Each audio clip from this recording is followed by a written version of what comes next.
Good evening, everybody, and welcome along to the latest edition of the Endless Celts Podcast. It's just my deadly duo partner that's on with me tonight again. We're a wee bit more punctual tonight, Stephen. I think we might have just made the time we were saying we were coming on tonight.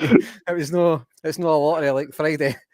But anyway, just before we kind of get started, Stephen, just welcome everybody into the comments. There's a wee bit more than the two that joined us live on Friday as well. But how you doing? How was your weekend, mate? Mate, the weekend was great.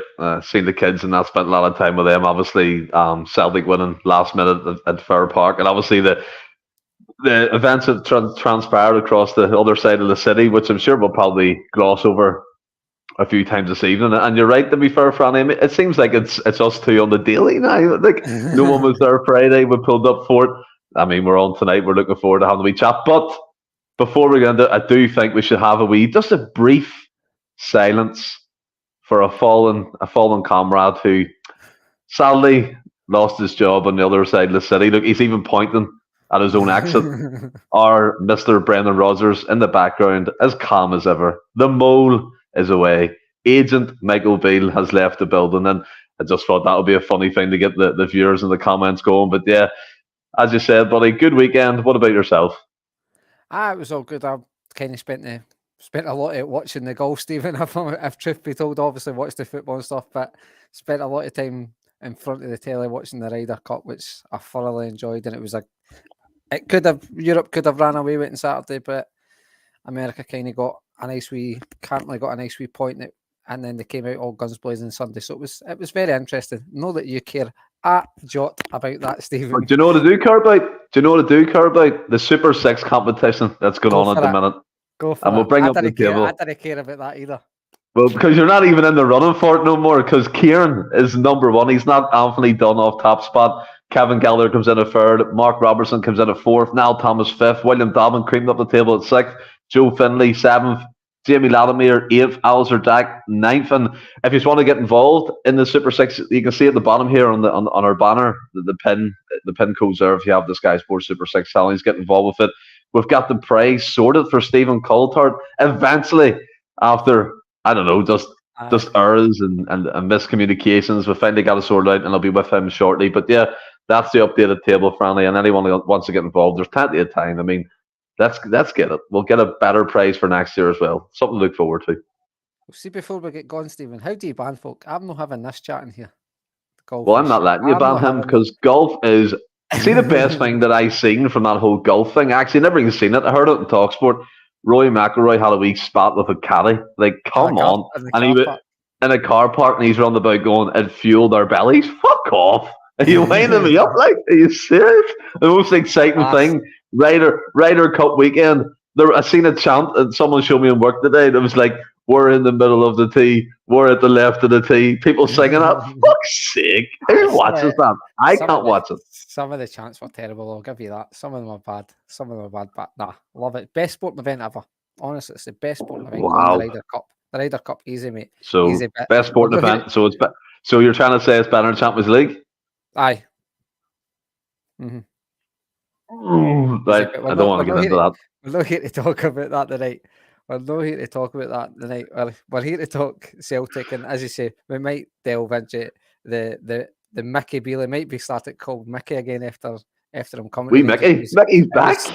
It was Michael Beale, but I thought it kind of ruined my Sunday, Stephen, because I wanted him to stay a wee bit longer. Let's just kind of delve us into it a wee bit. And that, how were you feeling when the news broke yesterday that Michael Beale was sacked so soon into his tender? What is that, 7-8 games into the season? So soon after just taking the job up in the summer. Like, soon. Did he take into account what happened last season? That was a different Michael Beale that was there. And by the way, what about the irony of him being at the Rangers game at Van Bronckhorst last game, which so happened to be against Aberdeen? I know, and Alex Ray in the stands for his last game as well. He's going to be the assistant coach under Stephen Davis. But look, see, to be fair, Michael Beale, I think Chris Sutton sums him up pretty well. Like 100%. You look at it, he's a glorified car salesman. He wears the suit really well. He talks the talk, but he can't walk the walk. I mean, he didn't inherit. No, he inherited the gap. He didn't create it. Ange Postecoglou was lucky. blah blah blah. So many things that he said about our club, and it's come back to bite him on the arse. And you're right. I mean, pundits and people like players were calling him a genius. I mean, Dijon Sterling, one of their new summer signings, saying he's an absolute tactical wizard. What, a wizard? No chance. I don't think he's made disappears himself. What's that? Strange of the Doctor Blues legacy would be long-standing joke. He stacked that squad with other, 100%. I mean, he was backed in the summer, nearly spent the same amount as Celtic, and plowed that squad with talents from around the world. And let's be fair, the most of them are, I don't know, they're not good enough. And look, I'm not going to go into the Rangers squad, and that's not what I want to talk about. But the whole Michael Beale thing, I think it's a lesson. And I think it was Sean the Mac said that, forever in our shadow, and that's where they'll be.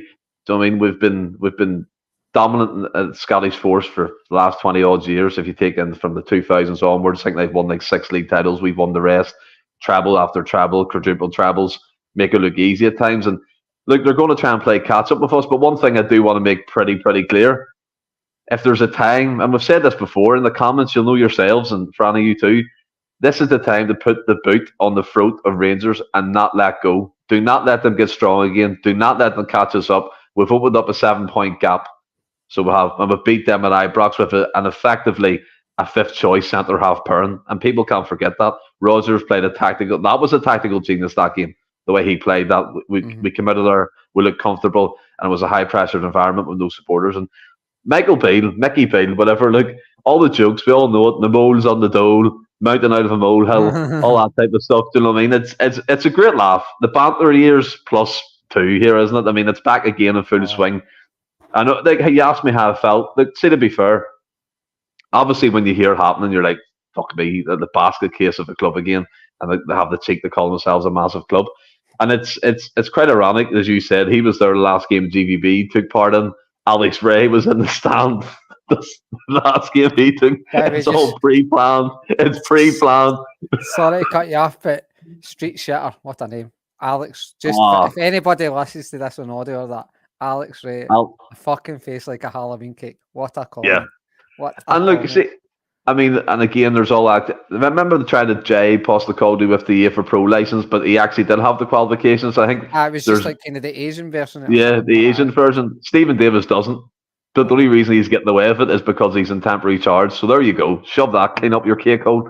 And I just think it's quite funny. And I seen his wee statement today saying they have to unite behind Stephen Davis and the management team. Look, Michael Beale, he must be sitting in his house going, how did he dupe that support for so long? How did he get away with that for so long? We could see it very, very early on. Pundits like Emma Dodd, whoever, was saying it's his first game in charge, start of this season. Mind blown. Oh, but look, the media around him at the start of the season was ridiculous. How it was. Yeah, I've said it before. They wiped out about 30 games his Rangers career. Yeah, I said it before. I've never seen a manager with less pedigree get as much traction as he did when he first came. The stuff they were calling him, that's 100%. Sean, what I was saying there perfectly summed it up. Don't let them up for air again. And look, we all know our board, but we don't know what's going to happen. But this is the time. Just be like, bang. Do you know what I mean? They're in disarray over there. We've opened up a 7-point gap. The Messiah, the Pep Guardiola, the tactical wizard, the coach behind Gerrard, he's failed. He's out the building. And fuck knows who to bring in next. But it's up to Celtic to take control of the situation and motor forward with the league. Oh, there's another class comment for Strangelove the Doctor. I've said it before and I'll say it again. Alex Ray, the milky Jason Statham. That's a belter, by the way. That's a belter. We've got to have fun with it. As much how do you feel? I know that, by the way, I'm not asking how you feel in terms of emotional, by the way. It's just like, how do you feel about that situation? It was just, I weirdly never expected it, Stephen. I thought he was going to get the next couple of games and just to see, because he obviously got off to a winning start in Europe and stuff. So you're like, well, that maybe counteracts it a wee bit, but then he has lost 3 games in the league already this season. He's 7 points behind, and it was essentially the first day in October, and he's 7 points behind in the league. I think as much as the media tried to wipe it out of history, his body work last season showed that he lost the big games. He lost when it mattered. So I think the writing was all on the wall for him that he was always going to leave. So they just, like you say, wasn't up to it. he loved excuse after excuse after excuse. I mean, he claimed everybody claimed he was the brains behind Gerrard and stuff. He liked taking adulation when it was getting brought up about how he was part of the team that won them the league that year. But then suddenly when things started going wrong for him, it was wait till I get my team in, wait till I get my team in. It's like that team is the team that went to a Europa League final and the team that won you a league. So you either take the claim from him or not, and then he's obviously got all his players in, and that's not really worked out well for him. But enough about Michael Beale. That almost looked like we had a production team. They're telling you to shut up about Michael Beale. The way you looked over there. I'll be honest. Lynn's just walked into the living room. She's been a bit depressed there the last. So I thought, can I keep talking about them?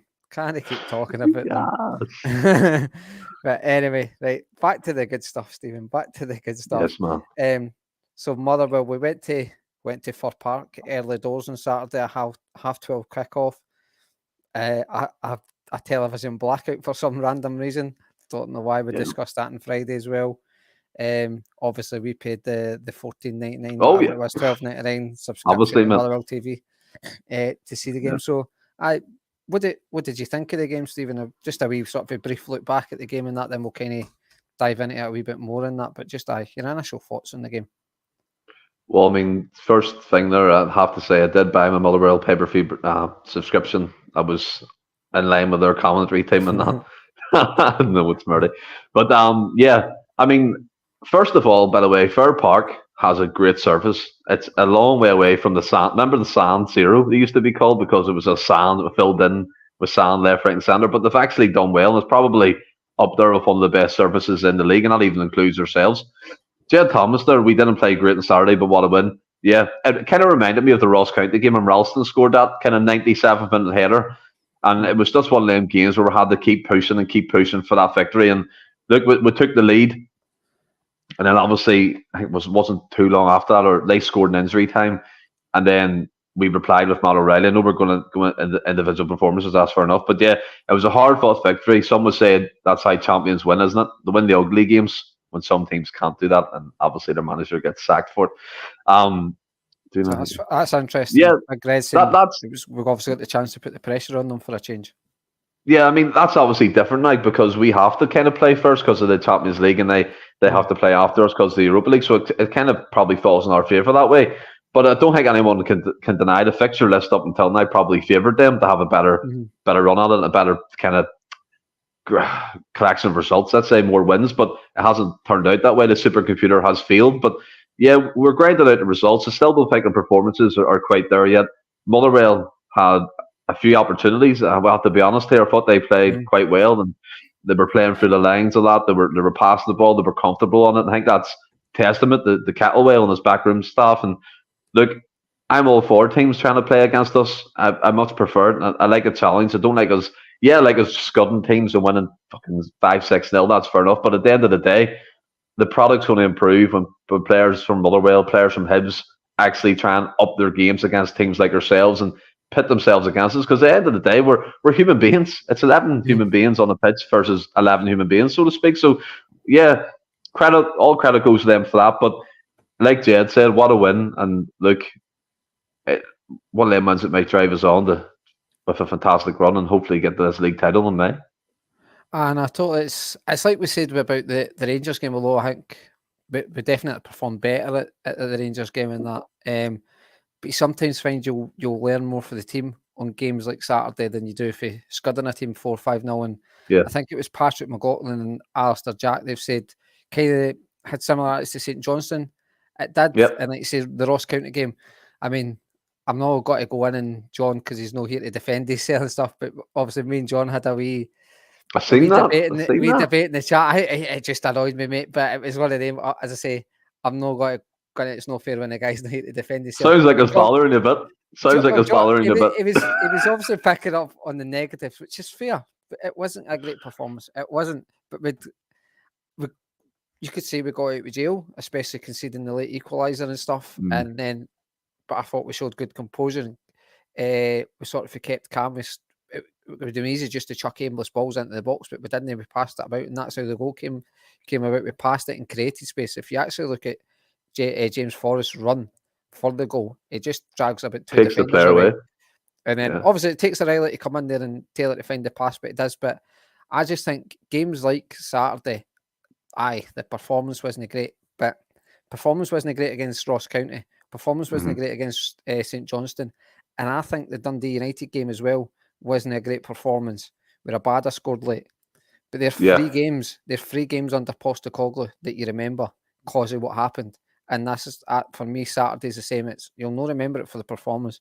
You'll remember it for that last 5-10 minutes where we scored 2 late goals and actually, if we getting the equaliser, for Motherwell getting the equaliser, the heats didn't go down. We went again and just stuck to the game plan and trusted we'd get another chance, and we took it. So, for me, I think that's what kind of annoyed me with John. I was like, I know it wasn't great, but nobody's got to care about that in 6 months' time. If you're picking up the league, you go, that was a pivotal moment in the season. But so I don't know what's your kind of thoughts on that as well. Well, I think you summed it up, and I think the chat as well, from what I can see, I'm not on the comments tonight, but Alistair Jack, Patrick McLaughlin, I think they're all in agreement that these games, like, as we said, we like going to places and winning comfortably. 3-4, 4-1, 4-0, whatever, blah, blah, blah. But at the end of the day, we have to get comfortable with the fact it's not always going to happen. But that's about the team and how they react to that. That's like what Roger said, that mentality to push you over the line. And look, we all love the whole "we never stop" mantra, but Roger's pointed out something. This happened under his tenure as well. This has been a thing that Celtic have been known for throughout the years. We keep going to the end. We keep fighting to the end. If we get that goal, fantastic. We get the win more times than that. Motherwell had a game plan.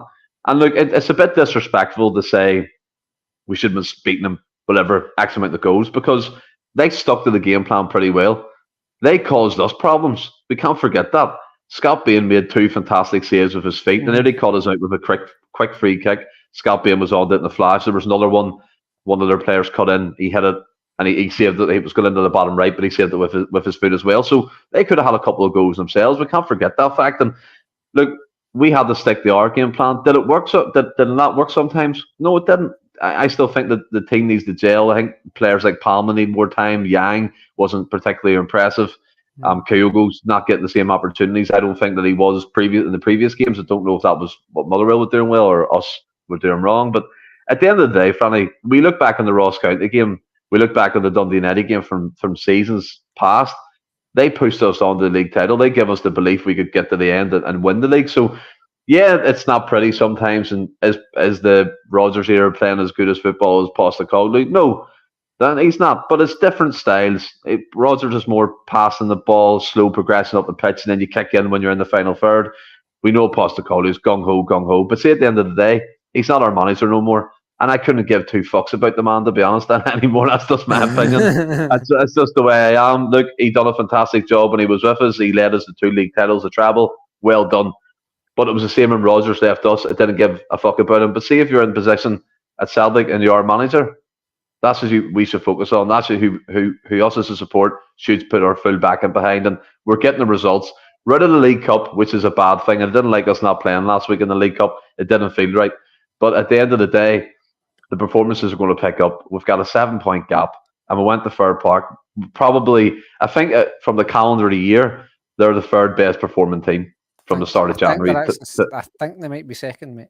Yeah, so up until second or third. Yeah. So look, and even look at St Mirren as well. By the way, they're doing a fantastic kind of a job under Stephen Robinson. But look, we got the victory in the end. We got the 3 points, and that was the most vital thing. And I think Big Red said it. The pressure was put on them, and we've heard their captain Tav, the Hall of Famer, as I heard on Twitter today. He said previously they can't handle pressure, and they proved yet again they can't. Nah, totally. I totally agree. As you say, I think we even said on Friday, Stephen, we felt it would be a tricky game. Motherwell are in good form. I know that's 3 losses on the bounce, but if you look at their games, I obviously seen bits of highlights of the Rangers game and stuff, and they did have great chances. Obviously, you see the game on Sunday, and they had chances well. So that they're clearly playing well. Kettlewell's got them playing decent and stuff. He's got them in a good run of form, well organised and stuff. So it was a tricky game. But so do you think you maybe just have answered it enough. So apologies if I've totally missed it. But do you think we'll just kind of go to the sort of the winning goal, if you like, the now. Do you think that was like a show of the mentality within the team, like the togetherness and that? Because obviously you just didn't know with the new manager leaving, a lot of these players were brought in with the old manager and stuff. But do you think goals like that, performances like Saturday, show that there is a togetherness in the team, or do you think it's just pure luck that you just got the goal? No, it's not pure luck. A lot of players wouldn't make that final run. A lot of players who, I'm knackered, I'm not running into the box, I'm going to hang back and wait for an opportunity on the edge of the box. But O'Reilly's bursting the gut. And by the way, I have to give credit to Palma. Although it was a cross, it was still a good goal. It was a brilliant whipped in cross. It bounced, evaded the keeper, and went in the bottom left corner, and it set us on our way, obviously. But you look at, I mean, O'Reilly said it when he signed his new contract. The bunch of players in the team, Monty, the bunch of players in the team, you can have a laugh with, but you're also serious when it's game day. And I think that's a good blend. We've got Joe Hart, the elder statesman.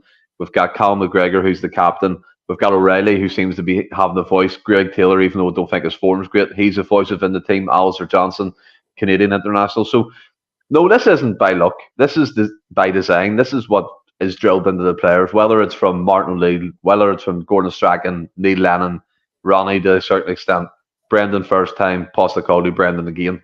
We go to the very end. And by the way, we can't underestimate Nat Phillips.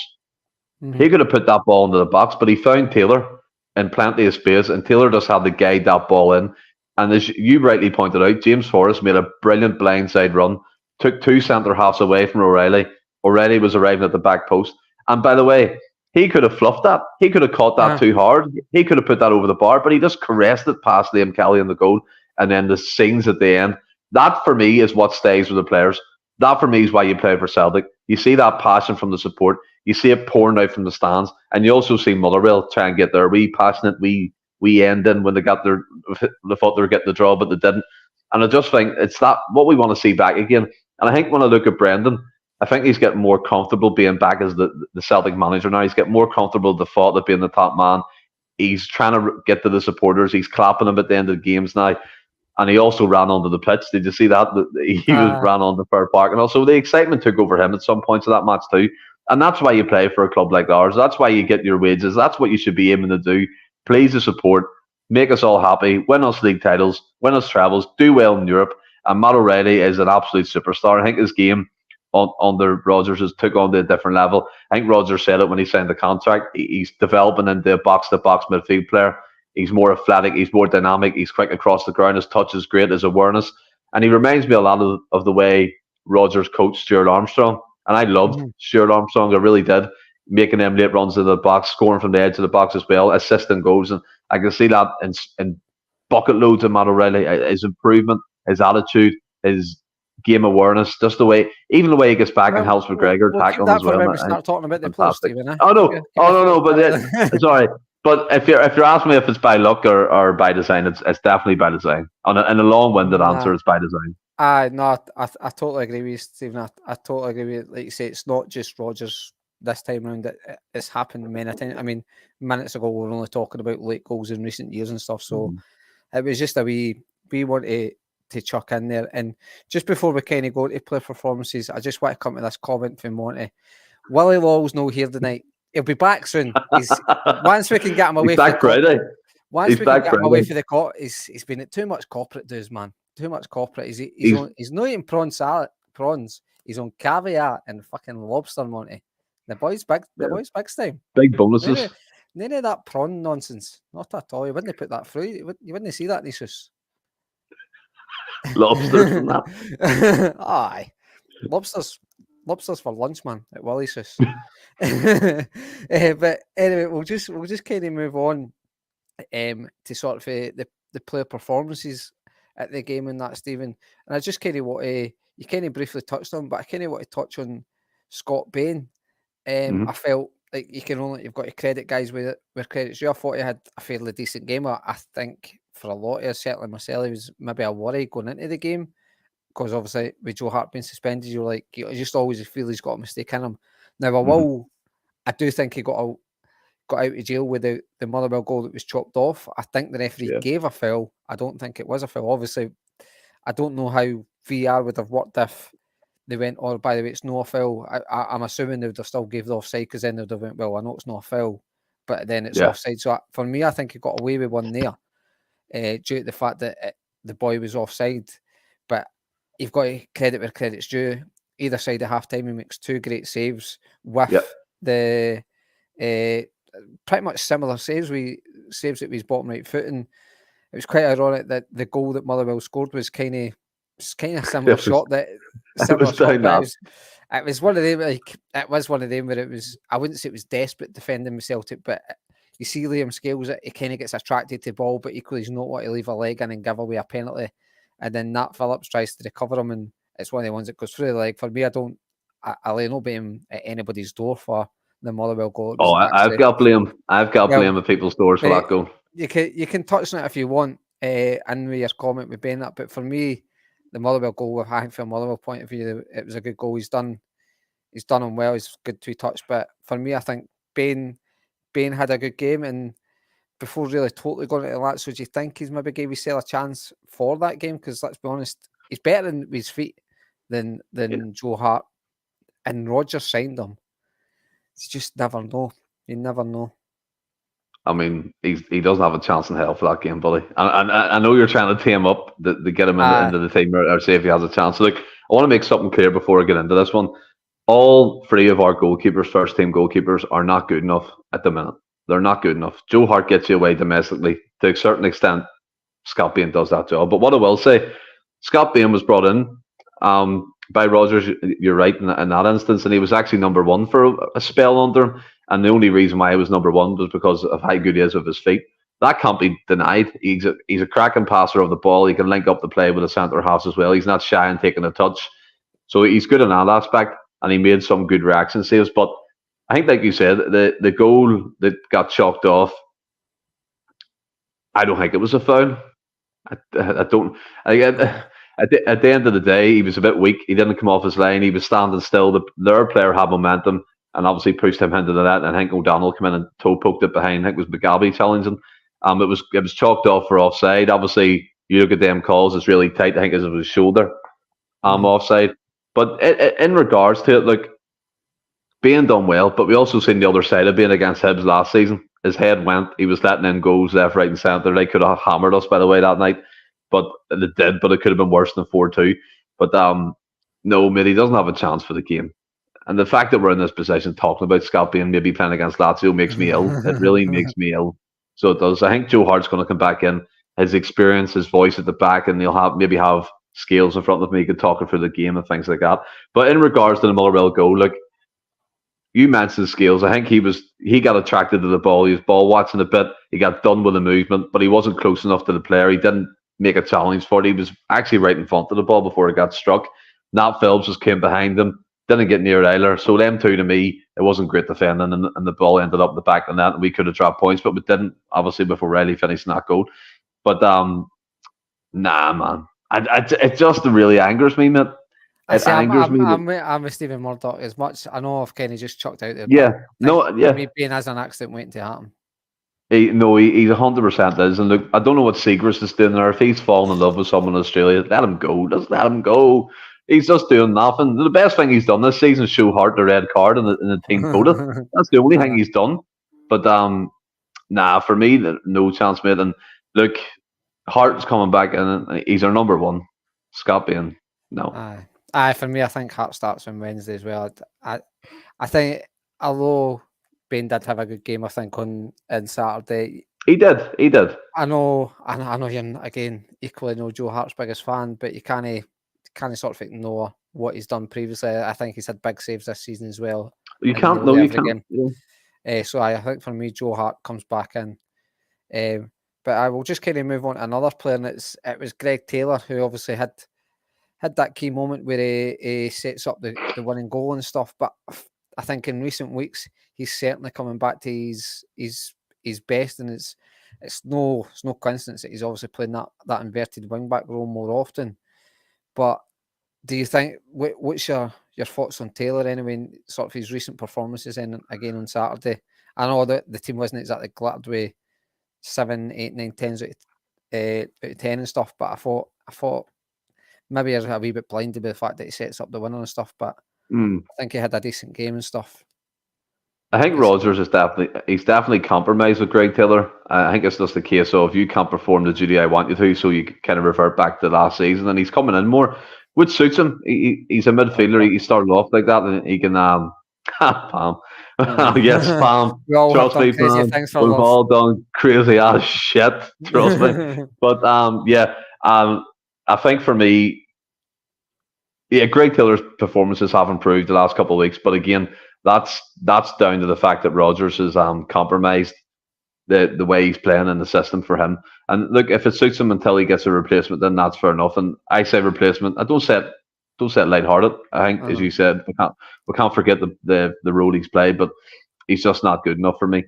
He set up the last goal. He could have been off injured, but he soldiered on. It was a bit of a warrior in there to keep going. I think his assist was fantastic. And yeah, look, Greg Taylor, we all can't be ignorant to it. And we all actually said it this summer: a left back, a goalkeeper, a fucking midfielder. And it feels like we're going back to that. And it's always going to see until we get to January and we see what happens. Any bad result's going to be the goalkeeper. It's going to be a left back. It's going to be whatever. And look, it's the club's fault for not addressing this. We could all see it as fans. I don't know what's going on there. Why they couldn't see it. Taylor's good enough for domestic level, but if you're going against, for example, Lazio week in, week out, if you're going against a PSG week in, week out, he's nowhere near European level. He's nowhere near what we need at left back. I've always said it. Similar profile. If we get the Alistair Johnson at left back, we'll be flying. We'll be flying. Johnson's a tank. He can get up and down that pitch, up and down that right hand side, 90 minutes, no problem to him. But Taylor, no, mate, he's domestically, yeah, but the rest of it, no. But I do agree, his performances have been better. His assist was a cracking cross, nicely floated to the back post, and O'Reilly came on and met it, and just smashed it in. Nah, I agree that. I mean, I kind of share similar views to you with Taylor, Stephen. I think me and you have been fairly vocal about wanting a new left back, and I mean, I think we're both happy when we signed Bernabe, not necessarily because we claim to know Bernabe. What's happened? By the way, he's well at the picture. Absolutely, he's gone. I don't know if he's injured or not, but he's gone. I think in January. Thank fuck me and Ross didn't make a money bet for what I said. I'd be skint. No way. But I think Taylor certainly. The most of Angie's tenure was fantastic. He didn't have a great start to this season, but I think the last 3-4 games he's played really, really well. And like it says, the Celtic goal, do I still want us to go and strengthen that position? Of course I do. I know you said like if we're playing a Lazio in that break, and I know you didn't necessarily because we're not going to be playing a Lazio, but it doesn't mean you shouldn't be looking to improve in that position. Well, we're playing Lazio Wednesday. I know, but you're not playing them week in, week out. I know, but that was my example. I'm not sticking up for you. I'm sticking up for you here, Stephen. I don't think I think you should be buying 4-day games against your Lazios and things like that, and then obviously domestic will take care of itself. But I also kind of agree with you saying any sort of a poor result or poor performance will look at the left back and goalkeeper. Whether we're really at fault, I think some fans will have that perception where you're going in going, Taylor's not as good as I want my left back to be. Hart's not the goalkeeper I want. So any sort of a wee mistake they make, I think people will jump on it. And I think that could then maybe affect their confidence. But equally, I don't know. Like I said, we've got the cards we've got there now. We need to stick with it till January. So I think, for me, I'm more than confident with Taylor. I think you'll always get Hart for him. You know you'll get a performance out of him. Whether it's got to be good enough in Europe, you just don't know. It might be able to. Sometimes you can just pull a performance out for somewhere. So fingers crossed it goes. Because let's be honest, the options beyond that is Bernabe or Scales. And personally, I don't think I'm not wanting to have a go at Scales because I think he's done all right. But the ball at the top, the ball at the top just does him every time. I don't think he's got pace to play left back. I think he would be able to play the inverted role because clearly he's great with the ball at his feet, but I just Taylor's literally for me got no competition, but which is a credit to him that he's actually keeping up a very good standard when he must know I've got to do something really bad because Bernabe's clearly miles off it. The guy that came in to replace me is miles off it. He can't even make the subs bench at the end of the day. Can't even make the Champions League squad. So I miss him. I think he misses his cell. Don't know where he is. don't know where he is. We'll move on, sticking at the same side of the park. We'll move on to Palmer, who, again, he's obviously just kind of new in the door and stuff. But I think that goal, I mean, he'll claim it's a shot. For me, it's a cross every day of the week. It's a cross.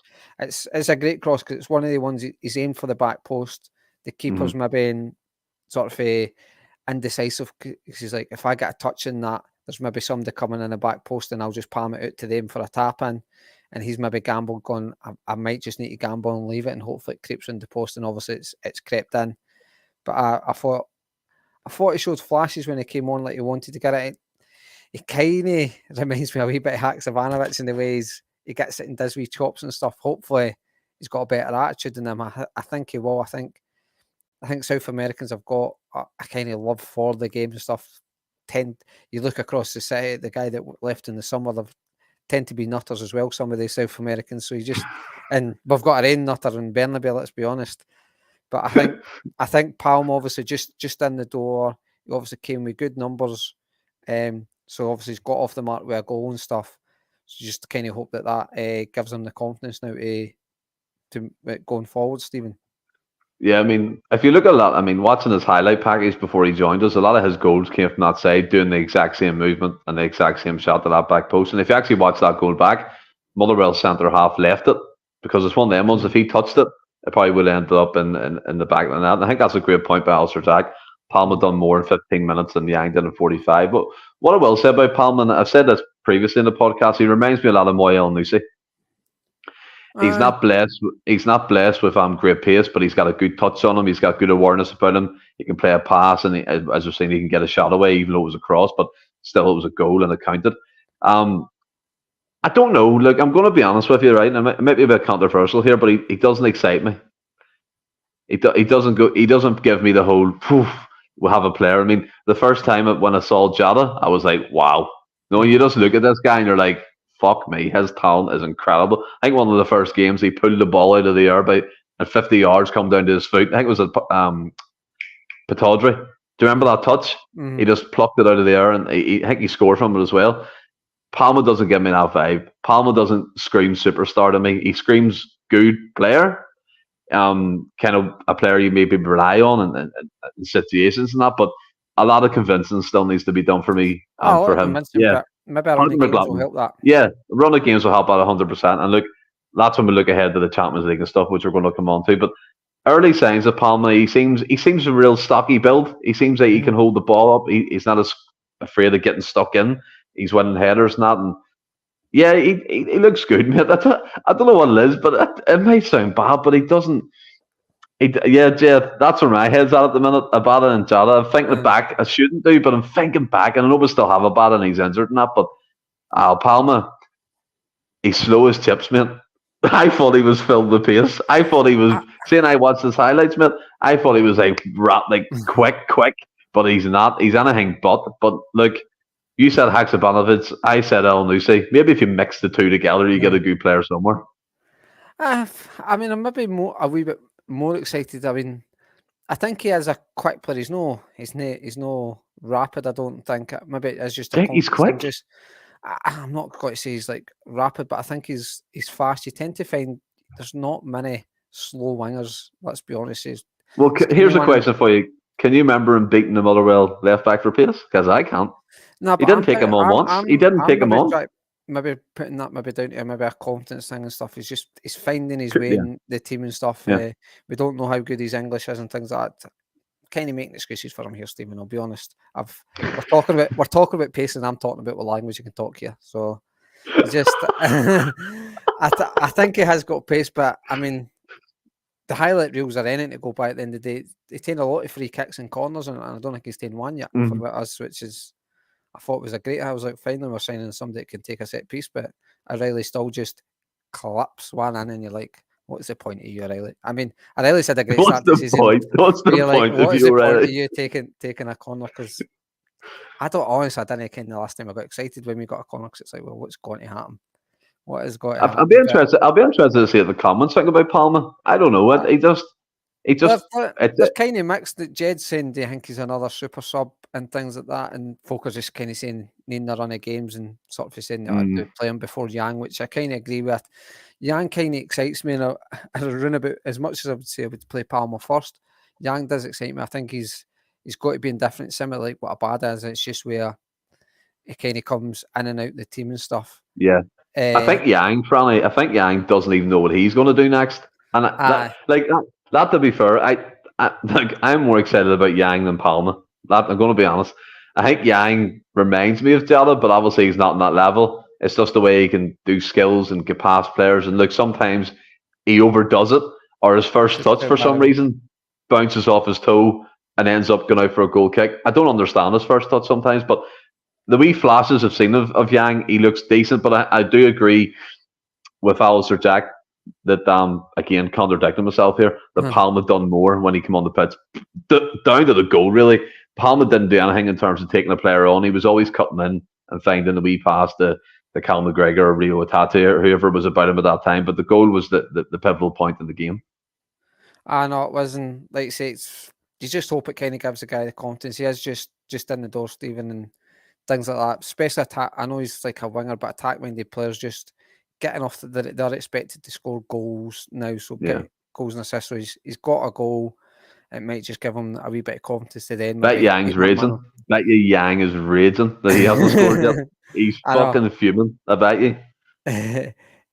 But we'll go on to the match winner, Mr. Matt O'Reilly, the man of the moment. He's had a great start to the campaign. He's probably our best player so far this season.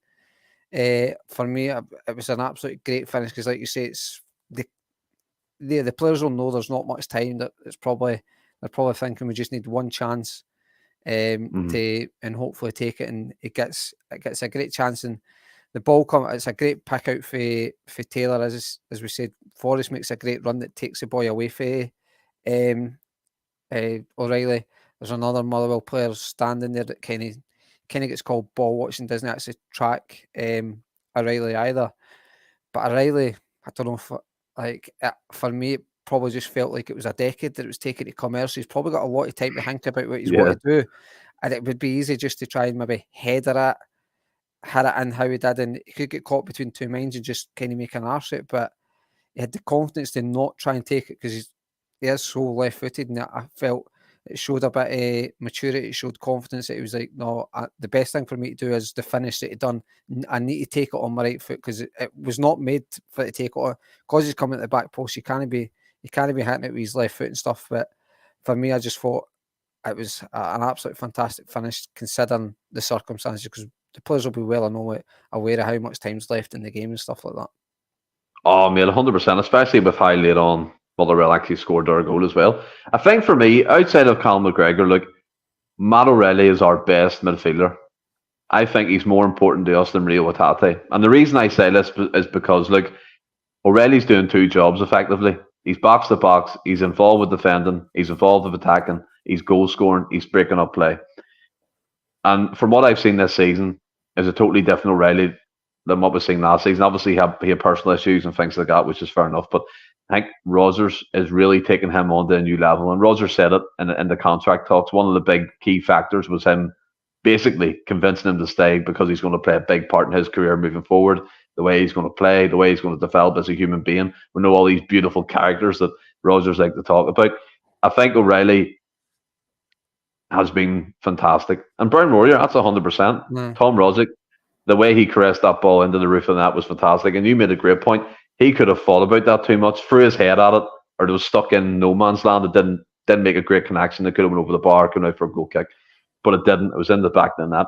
And I'm really enjoying watching O'Reilly play. I think his decision-making's improved a lot. I think he's getting involved with the play a lot more. He's not stuck on one side of the pitch. He's like a free roam, just kind of linking up the left, the right. Granda's bang on, by the way. 100%. We were sitting there going, what the fuck's going on? But O'Reilly, yeah, he's fantastic, mate. And as I said, look, it's a big claim, but I really do think he's more important to us than Rio Hatate. And that's being honest. Oh, that's a big call. That is a big call. I mean, it's certainly been more important. Well, there's Jed kind of sort of similar. McGregor and Hatate, I do agree with that. They both of them need to up totally agree, their game. I think that's just credit again to O'Reilly that the start he's had to the season. We'll move on to his contract, Stephen. Obviously, that was announced just before the game that he'd signed a new deal, extending it for a year and things like that. But well, he didn't like me saying that, did he? And then Patrick McLaughlin as well, undroppable. But for me, it's almost kind of, maybe it was almost written in the stars. They announced the new deal and stuff. Then he goes on to score a very, very late winner.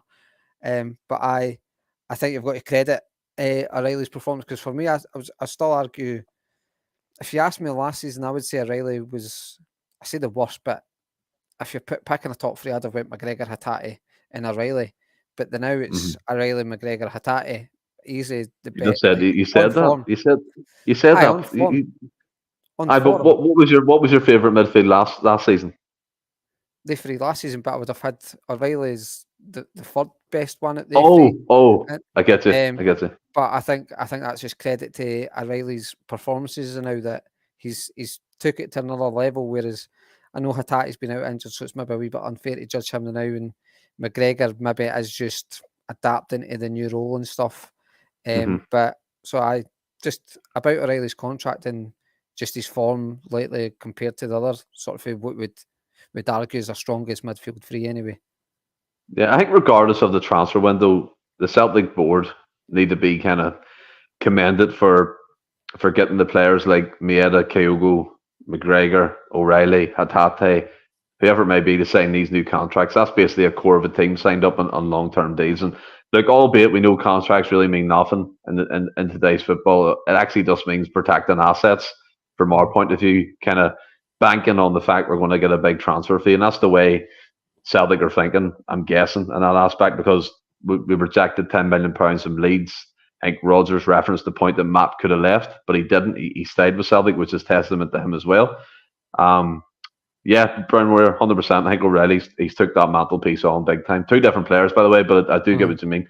But yeah, the contract thing, I think Celtic were just drip feeding new contracts again, like they did at the start of the transfer window. I conveniently had an interview with him in that as well. So yeah, clearly that deal was signed a couple of days ago.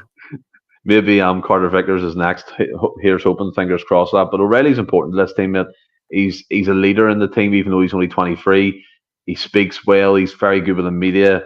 He gets involved with everything around the club. I've seen him on that kind of podcast that Greg Taylor does, and then he was promoting the new Celtic podcast as well. So he's embodying everything to do for club. I think it's a cliche thing. He buys into it. He gets it. Like I even hate saying it myself, but he does. Do you know what I mean? He left Fulham because he wasn't getting games. He was training on a park pitch until he got a move to MK Dons. He took his game to a new level there. Peter Grant, I think, was his coach at Fulham. He always raves about him, talks about his best position and being a number 6, number 8, that type of stuff. And Rodgers, again, he's moulding him into that 6 and 8, the box-to-box midfielder. And I think it's just fantastic to see him develop and play with a smile on his face again. Play like he's not having the weight of the world on his shoulders and just play with enjoyment. Play free. And he's doing that. And that goal written in the stars, buddy, like a film, you could have ended it there. Celtic lived happy ever after. Let end. That would have been a fairy tale ending, mate. Nah, totally agree. And I think that's him now sort of over, like he's scored more goals this season already than he has last season. Is it 4 at 9 or is it 3? I think it's 4. Is it 4 or 5? He's a top goal scorer anyway in the league as well. Yeah. And as I say, so you'd be hoping he could now hit double figures for goals anyway, and hopefully gets similar numbers with assists, so it'll be like double figures for both. Double fingers? Double fingers, I know. That's a different chat. That's a different podcast. That's podcast. We haven't even announced that podcast yet. But I think Patrick McLaughlin makes a good point. Not necessarily what he wish guys away, but guys, and he also mentions O'Reilly, but Hatate and O'Reilly, if they want their big moves away, which I mean, Rodgers has even spoke about. For me, we've done it, but they'll need to turn performances in if they want to do it. Obviously, O'Reilly's doing that now. Yeah, Rio for me, Franny has one more chance for a big move. One more chance, and that's all he's going to get. He's 25 now. We know the way the market is. We know the way big teams operate. They don't sign players over like 28, 29. Do you know what I mean? Unless they're world-class proven superstars like Lewandowski or Mbappe, whoever it may be. I know he's not that age, but it's kind of the example I'm trying to make. Rio has one more opportunity at a big move. one Think more, so? and he needs to take. Ah, Yeah, the way I look at it, mate, right? If he signed this new deal to 2028, right? So I would say the hope is, or the aim is for the Celtic board is to sell him next summer, right? And for that to happen, I think Pat McLaughlin nails it. He needs to perform at a good level in the Champions League. He did it last season against the likes of Real Madrid. There's no excuses why he can't do it now, regardless if it's a different system. Players on a different level can operate with different systems, and I think Atata needs to prove that. We all know the importance he has to the team, his individual brilliance. That can't be denied. But he's got one chance, mate. And if he doesn't grab it with both hands, he's either going to stay at us, move to a mid-level Bundesliga team, mid-level Serie A team, who in his head, they might see that as a step up, that's fair enough. But if he wants to go to a Bayern Munich, a Liverpool, an Arsenal, wherever, he needs to really knuckle down this year and show what he can do. I say I'm Alistair. I think Rio's class, like, but No, he is class. I No, don't. I'm not I saying don't. he's not class. I'm I don't saying think he's getting a move to the teams you kind of mentioned off the back of Celtic. I think he's got to have to go to like a Brighton level, maybe a West Ham level. yeah, To but what then I'm saying that needs go to on. happen soon. Soon. So Because it he could does. maybe just spend one season at these teams and turn it in. But what was I going to say? I just talking about kind of the contracts. I think as much as maybe for me anyway, and probably the same as yourself, the summer window it's hard to properly. It sounds silly saying this coming into autumn that it's hard to properly judge it, but there's not many. I'm trying to think like your Bernardos and that. I've not really had a run of the team. Yang is in and out. Kwon. I suppose I'm kind of got to argue my point here, but Kwon is well, Kwon. That's enough said about him. He's nowhere as well. Palmer's obviously just in the door, but I think the sort of recruitment of like key core players, like say, we randomly spoke about it on Friday, but I don't think we were really trying to claim that we predicted them as O'Reilly signing a deal. I think if you were picking players to sign a new deal, O'Reilly and Carter Vickers would be two of the guys left in Rio Hattati, but obviously he got announced on Friday.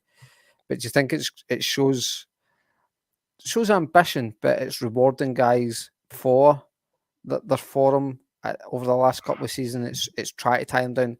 Let's not beat around the bush. There'll be a bit of protecting your asset because they'll be on bigger wages, so it'll maybe help you command a bigger fee.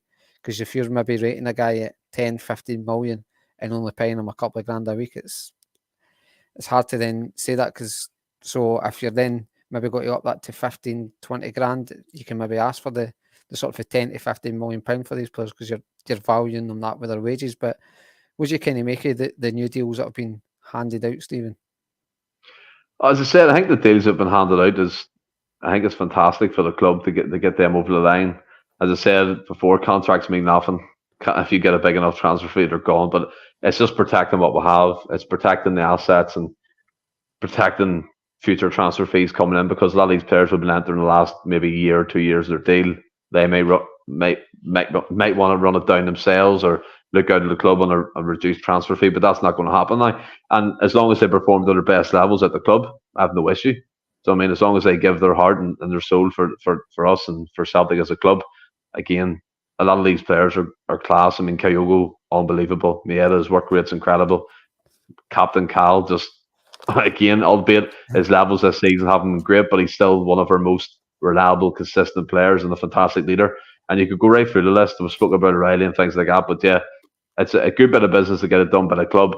A lot of people saying are they increasing wage brackets so they can bring in new players. I think all that kind of shit was put to bed during the summer when McGregor signed his deal early on. They're getting the captain up to 60k a week so they can bring players in 40, 50. I'll know what I was going to ask you then.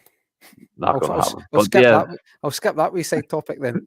For the contract side of things, yeah, but people getting their hopes up saying they're getting the fucking wage bracket up. No, not a hope. Not a hope.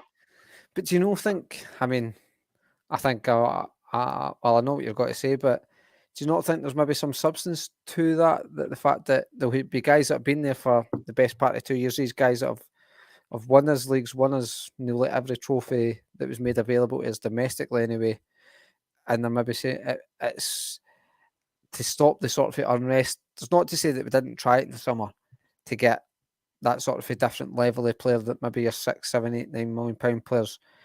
But do you not think it's maybe a lot of these deals, obviously, they will be on improved terms. Obviously, we'll never know the financials of them. But do you think it maybe is just so then when maybe come January in the summer, you go and get that next level player and you're paying him obviously big wages, but then the guys that have obviously got you into these good positions, into the Champions Leagues and that year in, year out, you can then say to them, well, we've actually gave you better wages, so we're rewarding you for what you've done. And they can kind of justify it by getting the other guys in. So it's like you're paying guys, not necessarily peanuts, but you're paying them their wages in. You bring guys in January or the summer on big wages, and the current crop that have been successful for you are going, well, where's my thanks for all this? Well, yeah, obviously, if they're increasing wages, that's fair enough, and players will be happy with a good pay raise. But I think all the wishful thinking for me as a fan, thinking we're going to spend big, has been took out of me this summer, buddy. And I we don't know were if so that's aimed infused. at me or no, Danny. So you'll need to confirm that. If you didn't have 2 2 years. ears, I'd be crying conspiracy. Conspiracy. Is it because you can't see our ears? I don't know, but here. No, I But think he's meaning because what I'm saying, I'm advancing the argument to upping the wages to then justify bringing bigger wages. No, all the enthusiasm for me from the board spending money was took out of me during that summer, mate. If we had a time and a place to do something like that, it would have been this summer. Do you know what I mean? It would have been. We could have took advantage of it. And I don't think any pushing you're going to give the Celtic board, any incentive you're going to give the Celtic board to spend money or up wages for incoming players, it's not going to happen. Yeah, these players have been rightly rewarded, but I don't think we're sitting here talking about Rio Tate's went from 10 grand to 40 grand. It's not happened. He's went from 10 grand to 20 maybe. Cal McGregor's maybe went from 40 to 50, but he's the captain. Do you know what I mean? So there's no weight to that argument for me. It's hope more than anything, and it's a hope that kills us all the time as a fan base. I think we all know the status quo of the board at the minute. Fuck me, if we ever had a summer to do it, folks, it would have been this summer to spend big and get players in on big money, but we didn't do it. We're not going to do it in January because January for me is a harder month to get players in. It's a hard window. It's a hard window to get. Very hard, very tough window, unless you run about with loan deals, but I don't want that happening either. Nah, not unless there'll be the option to buy, but again, they're still hard deals to do because.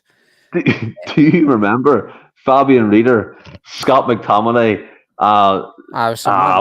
Livakovic, fucking all these players were linked with us, and they ended up moving for peanuts, and we were all thinking they were going to go for 20 million quid. Do you know, it's mental.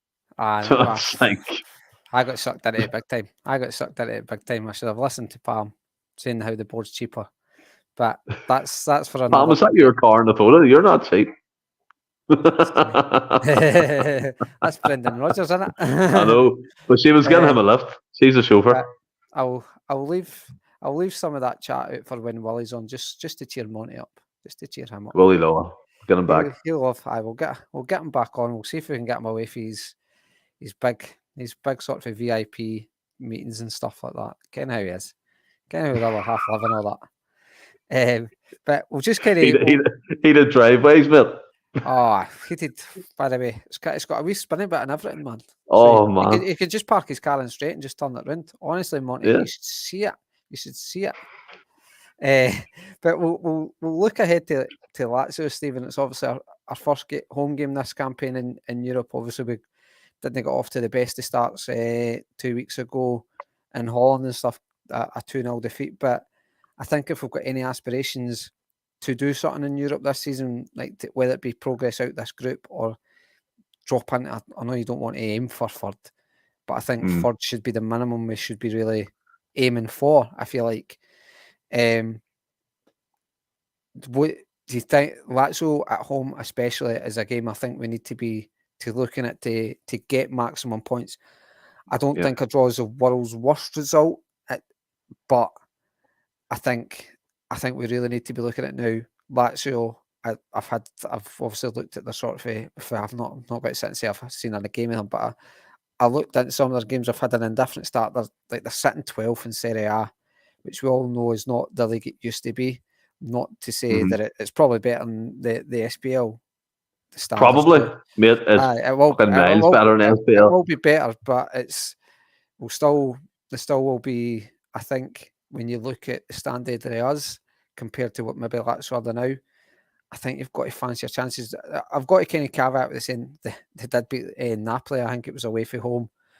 But they have been beat off like your smaller teams like who've got down like Monza and things like that. But in Genoa, Lazio are predominantly not really big Did Italian. you beat by Milan teams. there on the weekend? I think but then Milan are they're not. I mean, they're not the Milan that maybe even you'll remember, Stephen. But they still got beat, I suppose, off Milan. They got beat off Juventus. But they drew with Atletico Madrid in their first game. So by no means do I think it's going to be an easy. I'd be surprised if it's an easy game. But for me, I think it's one we really need to be looking to win. I just think if you get the win, it just gives a lot of confidence. Because if it's the worst case scenario where it's a defeat, it's like, well, there's 2 games in, 0 points.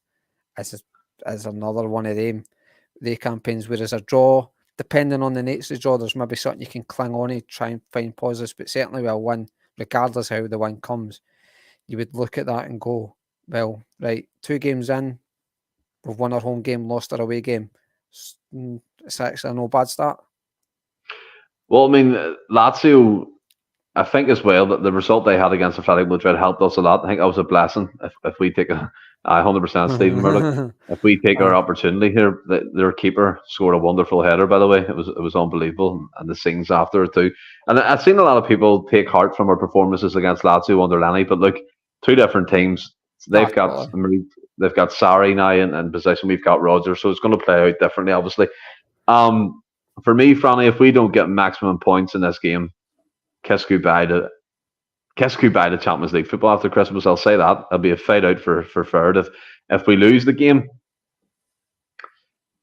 I think that's a disaster all round, man. I really do think it's a disaster. I think we've made enough excuses for Celtic in Europe. And like Stephen, I'm fed up of going into the, not me, Stephen Murdoch. I'm fed up going into these games. You were talking about yourself in the third person there. It's a third person, Stephen said. No, I don't. But I'm fed up going into these games full of optimism. Only after 10 minutes we can see that fucking weird goal that only happens to us in Europe. We concede the most awful goals in European football that no other club I've ever seen in the world concedes, by the way. But yeah, Pam, it is do or die. Lazio have been indifferent, but they still got players like Felipe Anderson, Luis Alberto, Immobile, players of that kind of standard. So I mean, a lot of kind of talent in that team. Like you said, Franny, they're 12th. They've been beat by Monza, teams like that. Celtic need to come out of the traps and go at the throat of this team. We cannot let them settle into the game, especially in the first 20 minutes, because how many times have we seen the script now, especially since this whole myth of a cauldron, of an atmosphere that teams are afraid of that happened in the early 2000s up till Gordon Strachan. It's gone now. It is completely faded into the distance because we've got this new breed of supporter who clap opposition players off the pitch and are happy when players. I clapped Danny Esther off the park. Well, mate, I don't agree with it one bit. I don't agree with people who are happy when a team scuds us 6-0, and just because Iniesta said Celtic Park's a fantastic place to play, oh, it's okay. It's okay. No, it's not okay. Never acceptable. No, I'm not saying you did, but I'm saying from my point of view, this is what I'm saying isn't acceptable. It's not acceptable to be taking quotes as a victory, clapping off players because they're superstars on your pitch. They wouldn't clap us off the pitch. We're in opposition. You can shake hands after the game and clap all you want. We need to make Celtic Park the way it was when Martin O'Neill was there, the way it was when even Gordon Strachan, to a certain extent, Lenny when we beat Barcelona. See now, teams like Copenhagen, teams like Rosenborg, teams like Cluj, Bodo Glimt come to our stadium and win like it's nothing to them. It's not acceptable. For years and years and years, we're going to do better in Europe this season. Our aim's to challenge in Europe. Rodgers, we want to build ourselves in Europe again, Europe after Christmas. It's games like Wednesday night against Lazio where you have to put it on the table and win. You have to win these games. Do you know what I mean? And then if we get beat against Lazio, if we have 2 or 3 shots on goal, it's okay because we competed. Fuck that noise. It doesn't win you games because you competed in a match. At the end of the day, if you lose the game, that's it. You don't get no points for having a shot on target. You don't get no points for Luis Alberto saying Celtic Park has an amazing atmosphere. We need to be a force in Europe again. I'm not saying get the finals every year, get the semi-finals every year, But fuck me, don't go there and accept defeat year in, year out. Our performance in the Champions League has been woeful, woeful in the last 10 years. Absolutely woeful. In the Europa League, yeah, it's been a bit better, but we still haven't won a knockout tie since 2004. And that for me is quite frankly embarrassing. It's embarrassing. Do you know what I mean? And it's, you're putting me off these comments. You're putting me off these comments. But thanks, Pam, and thanks, Stephen, for agreeing. But look, it pisses me off, and I'm sure people can tell that year in, year out, we're told we want to compete, we're told we want to do this, we want to make Celtic Park a fortress again. Do you know what annoys me? Seeing I hear ex-players come out and say, "Oh, the home ties are winnable." When the fuck has that happened in the last 5 years? Hasn't happened. Average teams come to Celtic Park winning. There's no this atmosphere thing. It's great, yeah, but as soon as that team gets an early goal, that's it. And we're chasing. We're making mistakes we shouldn't be making. We're conceding goals from weirdly freaky positions. Usually in the script, 10 minutes in, we concede a goal or a free kick or whatever. The opposition players have their fingers in their ears and all this shit. We need to bust these myths, mate. We need to stop being absolute fucking admitted. It pisses me off. It really does. It really does. And Mark, attitude alone doesn't win football matches 100%. But you show the right application, you show the fight, you show the desire, you show the will to win. You don't roll over, but average European teams coming to Celtic Park and winning year in, year out. And then we'll have the same argument next season. What we're going to do in Europe better. We'll say the same things that we're saying this season, but then it'll be the same result. It's the same result year in, year out. It baffles me in my brain why we think we're going to make an imprint in Europe right now. It really does. Because there's no evidence to say in the last 5 years we can, and that's the God's honest truth. A lot of things need to change within the club. A lot of things, you mentioned transfer fees, and look, I'm going to say it then blue in the face. If we're happy getting in signing Palma at £3 million, Yang at £1.5 million, players like this, fair enough, but don't expect us to beat teams like Lazio, or don't expect us to beat teams like fucking Copenhagen year in, year out when we can't compete.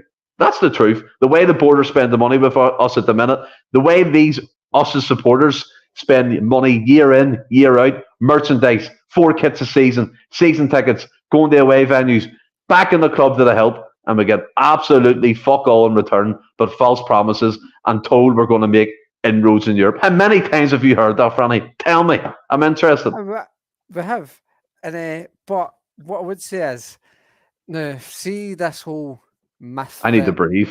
This whole myth that we need to make Parkhead a fortress again, and make it intimidating and stop making it a tourist stadium. That for me is just pish for the fans. You try to tell me, so like, you can't disagree, can't argue. We beat teams under Martin and Gordon Strachan, but you tell me Trezeguet, Del Piero, Nedved, Henry, Messi, Ronaldo, who else we got to name? Ryan Giggs, Wayne Rooney. Name them all, because they all played there at one point. Yes, and all got beat. And you think they got beat because a fucking stadium was intimidating. They were. Do you think these guys that won World Cups, European Cups, won everything in the game, were feared to come to Celtic Park? Do you honestly think they were scared to come to Park? I'm not saying. I'm not. We'll stop with that nonsense. But what I'm saying is, the crowd made a big difference in that aspect of things. Noise from the first minute to the last, buddy. And I tell you, there's no atmosphere at Park. Is that what you're saying? No, there is atmosphere, mate. But there is atmosphere. But it turns into a carnival for me. I think it's a lazy argument. I think it's not lazy, mate. It turns into a carnival for me. Park is not intimidating anymore. I think it's a lazy argument when guys that won the World Cup, guys that won countless Champions League, you're claiming they were. Well, then why were they beat then? They were beat by teams who work hard, who are physical, who get stuck in. We have none of that in the team. None of that in the team. There were no beat because our fan base was intimidating. Wait, let's talk about the squads. That's right. What did Roger say when he first came in? He wanted strong, athletic players. Right. Got none of it. None of it. In the group chat now, I'm going to kind of agree with you, but you're saying, let's make inroads in Europe. When was the last time we made inroads in Europe? That's Celtic, what I'm saying, man. That needs to change. Celtic, but it's not going to change in one campaign. We need to constantly get in the Champions League, but then the board need to then spend money. The board need to show ambition, but you can't just ignore the fact that all these other teams have got a lot more money than us. Right. So Genk. So a team like Genk, Copenhagen. But You're trying to say teams like that. You're trying to say teams that have more money than Celtic. Well, Come on, their man. TV money. Come on. They can guarantee more TV money than us. They can We guarantee more turned TV over. than us. We turned over more than Feyenoord did. How did we? What do you mean they turned over more? What we spent Our more? gross income is more than what Feyenoord got in a year. but So we're richer. We're technically richer than Feyenoord. Well, maybe 10. But what you've got to look at is people. Players didn't want to come and play in Scotland as well. I know we didn't want to slate the league and things. I get that. Geographically, we're hampered by where we are. That some players will know what to come and play. Teams will want to go and play in Holland. Teams will want to play in Italy. Players will want to go and play in the EPL for your West Hams, for your smaller clubs in there. And then I've seen some folk in the comments saying how some managers said the crowds made a difference. I don't think they did that. I'm not saying they didn't. Who's saying that? Who's actually saying that right now? Apparently Alex Ferguson said it and stuff, but I'm not saying the crowd didn't make it, but there's no way players shat the bed. There's no way these world-class players shat the bed to come to Parkhead. No way. No way. Mean, the many players back in that era say like they couldn't hear themselves on the pitch. So obviously that plays a part on it, right? So that's fair enough. You're trying to tell me Italian football back in the early 2000s was hot. It's still hostile. Players would. Of course it is. I would say their pitches were as intimidating as if you're what claimers they were up there. But these teams were constantly winning there and stuff. It's for me, it's a bullshit, lazy argument going, cause we've clapped a couple of superstars. Now, Andres Iniesta was clapped off not because he said he loved playing at Celtic Park. It was before. Well, he said that after. He said that after. But it was before that. He was clapped off it, and he was clapped off because now, I reckon if you looked after he scored that winning goal in the World Cup, he ripped off his T-shirt and it had a message for his dead friend that had died recently. Whoa. No.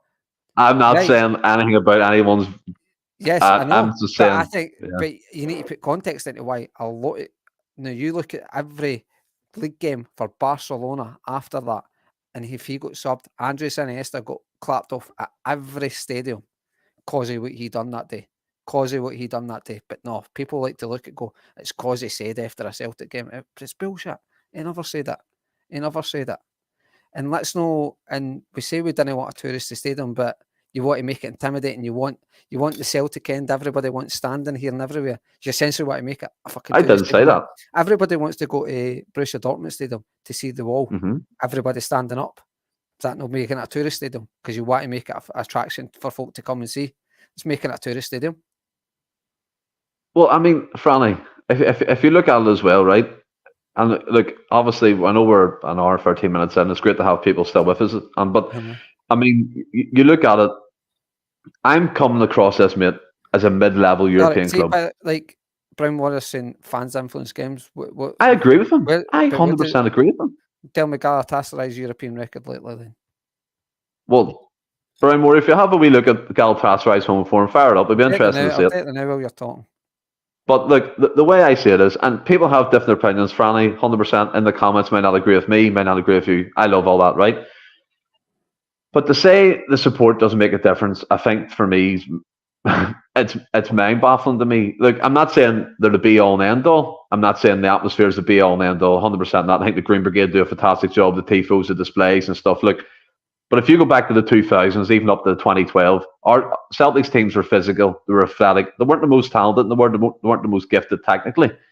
But what they did, they give you heart, desire, and drive, and they looked to win games at home, which they've done 9 times out of 10. I'm not seeing that recently. Rodgers came in and said he wanted strong physical players. He got 0 of that. It's probably, you look at Alistair Johnson, maybe fits that profile, Carter Vickers, players of that ilk, but there's not very many for Celtic's team at the minute. Do I think Celtic need to beat Lazio tomorrow? Yeah, no, on Wednesday, 100%. Do I think we're capable of beating Lazio? I do. But what gives me the fear is the script that I see year in, year out, of us conceding early goals, of us chasing the game, not being streetways, being naive, getting a goal ahead, but then they pull one back and go 2-1 ahead in the blink of an eye. That's what I'm seeing from Celtic teams throughout the last couple of years in European football.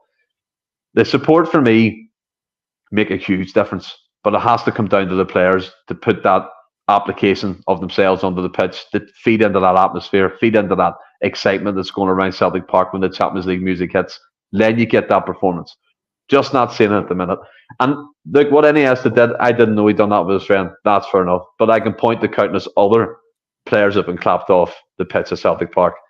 I don't agree with it. I really just think, what's the point? If we go and play at the Bernabeu, no one's going to clap off James Forrest because he's a one-man club. It doesn't happen. I don't understand why we have to take this moral high ground if a player plays a good game against us in the Champions League, like a Luka Modric. Fuck that shit right out the window. Do you think they're going to really care if they don't get a clap? They're not going to give a shit. They're going to look at their bank account and go back to their comfy houses. Do you know what I mean? Well, Sam Fran, look, I'm not trying to come across here as having a bad attitude towards 100% not. It's just my opinion and my take on it. And people disagree with me, that's fine. I just think we've made enough excuses for this team, enough excuses for this board. And you said it, Franny. Willie said it, and I think Willie, I agree with Willie. When have we made inroads in Europe? And not enough tells me that we're doing fuck all in Europe. And that shouldn't be the case for a club of our size, a club that we determine world class, a European force. Not good enough. No, I agree. Maybe if you look at our history, especially since sort of what was Galatasaray's form? He didn't say nothing. They won the Europa League in 2000, mate. Their overall European record is a 35% win ratio. Superb. They fucking. Did you check home stats on that though? Did you check home stats on that? No, it doesn't matter. Go because we'll drag it out. I had fucking 2 minutes, mate. I had 2 minutes, but they fans have dragged them right to a Europa League final and they won it in 2000. Well done, Galatasaray. Intimidating fans win your games win your games of football. I'm not just pointing out that fact. You can't say I've just pointed out that fact. I've said other things. Anyway, right, we'll move on because this has dragged on longer. But we'll move on to our lineup and score predictions. Yeah. What do you think will be the score prediction? Can I go lineup first? I go your lineup. Joe Hart to come back in, Alistair Johnson, Nat Phillips, Liam Scales, Greg Taylor, Callum McGregor, O'Reilly, Hatata. I think I'll pick sales at the moment. I'll go Maeda on the right. All fans are drafties. Maeda on the right, Kyogo for the middle, and Palma to come in on the left. Much like the Feyenoord game. My score prediction for Wednesday's game. As I said, I think we're capable of beating Lazio. I really do. I'm not downplaying our chances. I think Franny made a great point. They're in different form. Gives me confidence in Serie A. I'll go Celtic 2, Lazio 1.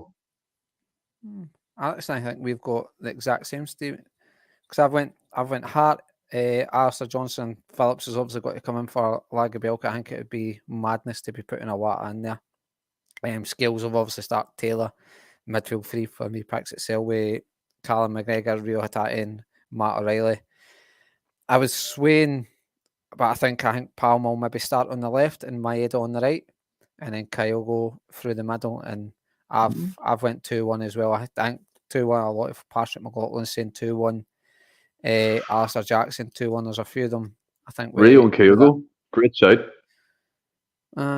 Maybe. I don't know what that is, but I'll take it. It looks like it's a compliment to me. Pam's a 2-1 or 2-0. Sam Fran's 2-2. I have Michael Ross. That's a lot of 2-1s, Stephen. A lot of 2-1s. Stephen Murdoch says he'll pass in the prediction. No, he's obviously got confidence in. Give me a call after, Stephen. We'll have a chat. Don't worry. But no, that's us for the night. It got lively there at the end. Honestly, that whole intimidating make it a terrorist. I didn't just say that, Franny.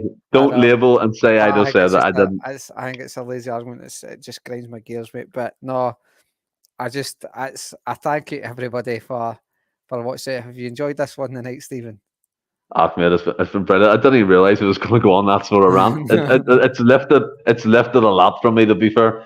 But yeah, no, 100% I've enjoyed it. I've enjoyed all the interaction. As I said, it's all about opinions. People disagree, people don't agree, and we kind of debate in the middle and see, but don't come to a conclusion. Obviously, we just move on from it because people are allowed different opinions and all that. But yeah, it's been great. I'm looking forward. I am cheered up. I'm happy, Sam Fran, but I just wanted to get that frustration out. But I'm looking forward to Wednesday night. Looking forward to the Immobile coming off in the 60th minute and Franley clapping him and sending me videos and that will be 100%. But I nah, wish, no, mate. I'm going to Birmingham no, you're tomorrow. I'll be burnt. Yeah, working, and you're burnt. I'll be in Preston on Wednesday, so I'll be trying to find somewhere to watch it. But all joking aside, buddy, it's been a great podcast, and I'm buzzing to watch the Champions League game on Wednesday. Looking forward to it. Nah, I've enjoyed it as well, Stephen. It's got lively there in this Monday night and stuff. But again, thanks to everybody that's watching. Then we'll look to have a good result in Wednesday night. Get the Champions League campaign off to a flyer, and then I can't remember who's on Friday. Me, William Ross this Friday. So the Friday team will be on The Friday. Friday team. We'll be on Friday. Let's go with. They'll be dissecting a Celtic win in the Champions League and looking forward to going to 10 points clear in the league. All will be rosy on Friday.